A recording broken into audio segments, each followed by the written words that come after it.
Isra Miraj merupakan sebuah peristiwa penting yang terjadi dalam perjalanan hidup Nabi Muhammad SAW. Rasulullah melakukan perjalanan dari Masjidil Haram di Makkah ke Masjidil Aqsa di Yerusalem, Palestina menuju langit ketujuh, kemudian ke Sidratul Muntaha.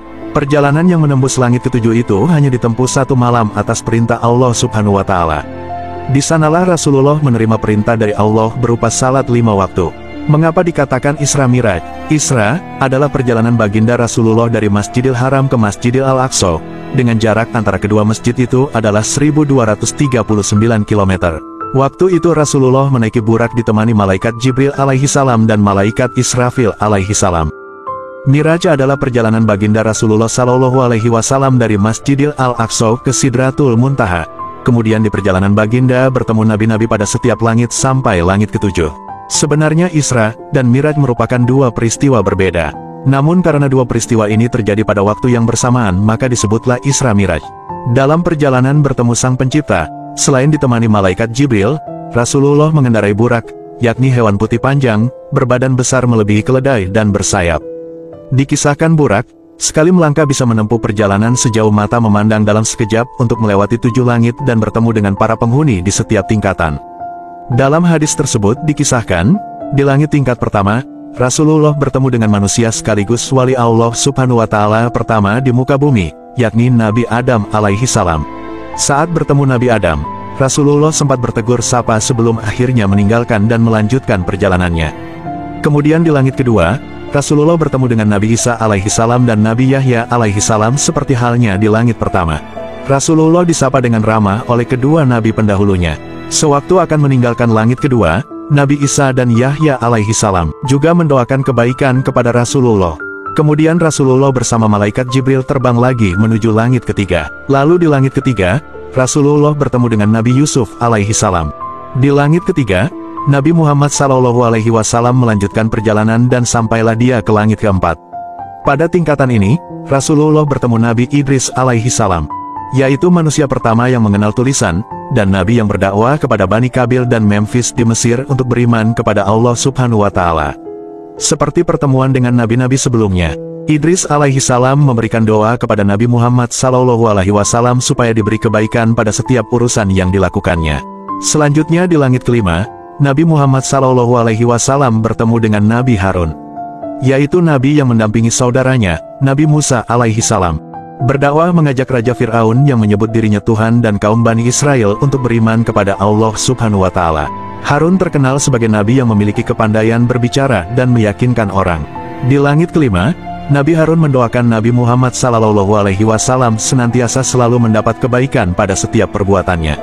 Pada langit keenam, Rasulullah dan malaikat Jibril bertemu dengan Nabi Musa alaihi salam, yaitu nabi yang memiliki jasa besar dalam membebaskan Bani Israel dari perbudakan dan menuntunnya menuju kebenaran ilahi. Selama bertemu dengan Rasulullah, Nabi Musa alaihi salam menyambut layaknya kedua sahabat lama yang tidak pernah bertemu. Sebelum Nabi Muhammad pamit meninggalkan langit keenam, Nabi Musa melepasnya dengan doa kebaikan. Perjalanan terakhir, Nabi Muhammad SAW ke langit ketujuh bertemu dengan sahabat Allah Subhanahu wa Ta'ala, bapaknya para nabi, Ibrahim alaihi salam. Sewaktu bertemu, Nabi Ibrahim sedang menyandarkan punggungnya ke Baitul Maqmur, yaitu suatu tempat yang disediakan Allah Subhanahu wa Ta'ala kepada para malaikatnya. Setiap harinya, tidak kurang dari 70.000 malaikat masuk ke dalam. Kemudian Nabi Ibrahim mengajak Muhammad untuk pergi ke Sidratul Muntaha sebelum bertemu dengan Allah Subhanahu wa Ta'ala untuk menerima perintah wajib salat. Sidratul Muntaha adalah sebuah pohon besar yang berada di langit ketujuh. Ia adalah pemisah. Disebut Muntaha karena ia merupakan batas akhir dari sebuah perjalanan. Tidak ada satu makhluk pun yang pernah melewatinya kecuali Rasulullah SAW. Sedangkan pohon sidar adalah pohon bidara. Masih dalam hadis yang sama, Rasulullah menceritakan bentuk fisik dari Sidratul Muntaha, yaitu berdaun lebar seperti telinga gajah dan buahnya yang menyerupai tempayan besar. Namun, ciri fisik Sidratul Muntaha berubah ketika Allah Subhanahu wa Ta'ala datang. Bahkan Nabi Muhammad SAW sendiri tidak bisa berkata-kata menggambarkan keindahan pohon Sidratul Muntaha. Di Sidratul Muntaha inilah Nabi Muhammad berdialog dengan Allah Subhanahu wa Ta'ala untuk menerima perintah wajib salat 5 waktu dalam sehari. Perjalanan Rasulullah saat itu tidaklah mudah. Meskipun beliau dimuliakan oleh Allah Subhanahu wa Ta'ala, tetap saja Nabi Muhammad SAW dihadapkan dengan berbagai godaan. Godaan pertama, ketika Nabi ditawari meminum khamar, susu atau air putih, namun Rasulullah lebih memilih susu. Selama perjalanan Nabi Muhammad SAW juga selalu diganggu dengan panggilan dari setan dan iblis. Ketika mencapai Sidratul Muntaha di langit ketujuh, maka perjalanan Rasulullah dalam menerima perintah Allah Subhanahu wa Ta'ala telah berakhir. Perintah yang diterima Rasulullah saat itu yaitu berupa perintah sholat 50 waktu dalam satu hari. Namun ketika menerimanya, Nabi Muhammad SAW diperingatkan oleh Nabi Musa alaihissalam untuk memperhatikan kemampuan umatnya. Menyadari hal itu membuat Rasulullah meminta keringanan pada Allah Subhanahu wa Ta'ala sehingga perintah sholat diringankan menjadi 5 waktu dalam sehari. Sejak saat itulah umat muslim harus melakukan salat wajib 5 waktu, yaitu subuh, zuhur, asyar, maghrib, dan isya. Dengan adanya kisah perjalanan ini semoga dapat mempertebal keimanan dengan tidak meninggalkan salat 5 waktu yang disyariatkan.